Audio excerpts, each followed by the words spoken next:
नमस्कार, आप देख रहे हैं जागरण वीडियोस और मैं हूं नेहानंद। आम आदमी पार्टी यानी आप के राज्यसभा सांसद संजय सिंह ने प्रेस कॉन्फ्रेंस कर पूर्व सीएम अरविंद केजरीवाल की गिरफ्तारी को अवैध करार दिया है। उन्होंने दावा किया है कि इस मामले में अब गृह मंत्रालय से अनुमति के लिए फाइल भेजी गई है। ये बात खुद गृह मंत्रालय के लोग स्वीकार कर रहे हैं कि गिरफ्तारी से पहले एलजी और एमएचए से अनुमति नहीं लगी है। आम आदमी पार्टी से राज्यसभा सदस्य संजय सिंह ने प्रेस कॉन्फ्रेंस कर पूर्व सीएम अरविंद केजरीवाल की गिरफ्तारी को अवैध बताया है। उन्होंने कहा है कि भाजपा को कानूनी प्रक्रिया में यकीन नहीं है।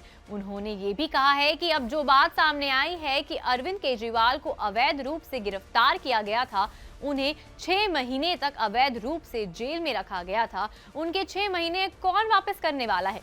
संजय सिंह ने कहा, अब अरविंद केजरीवाल के वो दिन कौन लौटाएगा जो उन्होंने गिरफ्तारी के दौरान जेल में बिताए हैं। आज एमएचए के अधिकारी भी गिरफ्तारी को गलत बता रहे हैं। हमें अदालत में जो कार्यवाही करनी है वो तो करेंगे ही, लेकिन 6 महीने उन्हें अवैध रूप से जेल में रखा गया। केजरीवाल की गिरफ्तारी सरकार को गिराने के लिए की गई थी। संजय सिंह ने दावा किया कि इस मामले में अब गृह मंत्रालय से अनुमति के लिए फाइल भेजी गई है। ये बात खुद गृह मंत्रालय के लोग स्वीकार कर रहे हैं। उन्होंने ये भी कहा कि अरविंद केजरीवाल जी ने पहले भी अपनी सभी गारंटियां पूरी करी हैं और इस बार भी वो महिला सम्मान योजना के तहत महिलाओं को 2100 रुपए देंगे और संजीवनी योजना के तहत बुजुर्गों का प्राइवेट अस्पतालों में भी मुफ्त इलाज करवाएंगे। संजय सिंह ने कहा कि एमएचए के लोग स्वीकार कर रहे हैं कि अरविंद केजरीवाल जी को बिना मंजूरी के गिरफ्तार किया गया था। अब ये साबित हो गया है कि अरविंद केजरीवाल जी के खिलाफ झूठा और फर्जी मामला बनाकर उन्हें अवैध रूप से जेल में रखा गया था। उन्होंने कहा कि बीजेपी की जांच एजेंसियों ने केजरीवाल जी को बिना एलजी और गृह मंत्रालय के मंजूरी के गिरफ्तार किया गया था। संजय सिंह ने कहा कि दिल्ली वाले इस अवैध गिरफ्तारी का जवाब इस विधानसभा चुनाव में जरूर देंगे। देश के सबसे लोकप्रिय मुख्यमंत्री अरविंद केजरीवाल जी की बीजेपी सरकार द्वारा गिरफ्तारी सरासर गैर कानूनी थी। केंद्र की बीजेपी सरकार ने केजरीवाल जी को गिरफ्तार कर दिल्ली सरकार को गिराने का षड्यंत्र रचा था। आम आदमी पार्टी बार बार ये बात कहती रही है कि भारतीय जनता पार्टी और देश की सरकार नरेंद्र मोदी जी की सरकार को लोकतंत्र में यकीन नहीं है, संघीय ढांचे में यकीन नहीं है, जांच एजेंसियों का दुरुपयोग करके सरकारों को गिराना, खरीद फरोख्त करना और लोकतंत्र का गला घोटना, ये भारतीय जनता पार्टी और नरेंद्र मोदी सरकार की असलियत है। और अब जिस मामले का खुलासा हुआ है उससे देश के सबसे लोकप्रिय मुख्यमंत्री अरविंद केजरीवाल जी की गिरफ्तारी पूरी तरीके से अवैध थी, इलीगल थी, गैर कानूनी थी, बगैर सैंक्शन के थी।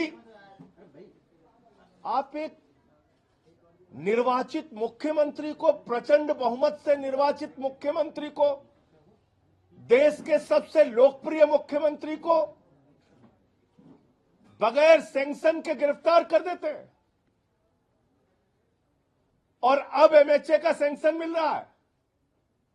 इसका मतलब अरविंद केजरीवाल की गिरफ्तारी सिर्फ दिल्ली सरकार को गिराने के लिए की गई थी, आम आदमी पार्टी को खत्म करने के लिए की गई थी, अरविंद केजरीवाल की राजनीति को खत्म करने के लिए की गई थी। अब तो ये सबके सामने आ चुका है ये सच। आप एक सिटिंग चीफ मिनिस्टर को बगैर सैंक्शन के अरेस्ट कैसे कर सकते हैं? आपने देश के अंदर तानाशाही मचा रखी है, गुंडागर्दी मचा रखी है।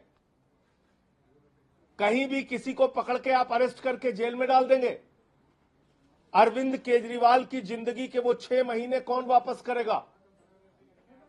6 महीने जो जेल में उनको यातनाएं दी गई, जान से मारने तक की कोशिश की गई, वो कौन वापस करेगा?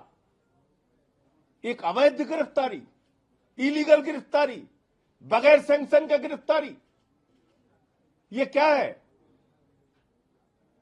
तो मैं समझता हूं कि अब एक बार फिर से जो हमारा आरोप था कि आम आदमी पार्टी और अरविंद केजरीवाल की राजनीति को खत्म करने के लिए झूठा बेबुनियाद मामला बनाकर उनको गिरफ्तार किया गया था, ये बात सच साबित होती है, क्योंकि उनकी गिरफ्तारी बगैर सैंक्शन के थी, बगैर एमएचए के सैंक्शन के थी, बगैर एलजी के सैंक्शन के थी। और ये बात अब स्वीकार कर रहे हैं खुद एमएचए के लोग।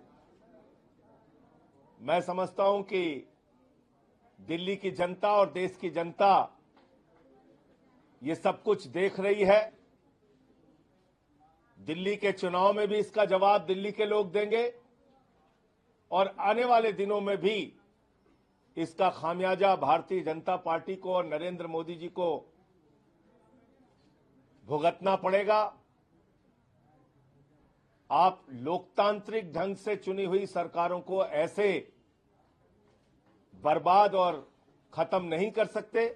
आपके वरिष्ठ नेता मनीष सिसोदिया ने एक बयान में कहा था कि ईडी को केजरीवाल के खिलाफ मुकदमा चलाने की मंजूरी मिलने की खबरें झूठी हैं। अगर उपराज्यपाल ने मुकदमा चलाने की मंजूरी दी थी तो ईडी उसकी प्रति क्यों नहीं दिखा रही है?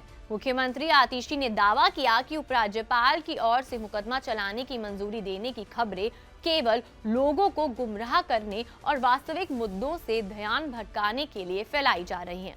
फिलहाल के लिए इतना ही। अगर आपको ये वीडियो पसंद आई हो तो इसे लाइक शेयर जरूर करें और अपनी राय कमेंट सेक्शन में जरूर दें।